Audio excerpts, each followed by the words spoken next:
ივანე ჯავახიშვილი იმერული და გურული ტოპონიმიკის ანალიზის საფუძველზე წერდა, რომ გურიის გეოგრაფიულ სახელებზე დაკვირვება გვიმტკიცებს ერთ ფაქტს.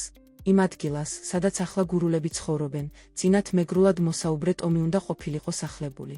ბევრი სოფლისა და მდინარის სახელის მნიშვნელობის ახსნა მხოლოდ მეგრული და ზოგჯერ ლაზური ენის საშუალებით არის შესაძლებელი. მთა ჯიხანჯირი ნიშნავს ციხის ძირს. ჯუმათი უკავშირდება სიტყვა ჯუმას ლაზურად ძმა. ჭყონგვარი უკავშირდება ჭყონს მეგრულად მუხა.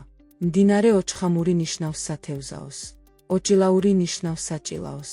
ჭყვიში, ჭყვიაშაური უკავშირდება მეგრულ სიტყვას ჭყიში, მწყემსი.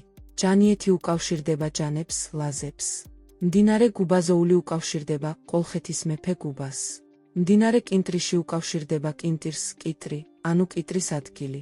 ონჩიკეთი და ონჯოხეთი ნაწარმოებია მეგრულ ლაზური საგეოგრაფიო თავსართით. სოფელი ოცანა მკვლევართა ვერსიით შესაძლოა მომდინარეობდეს ფორმებიდან ოცხანა, ოჩხანა ან ცანა.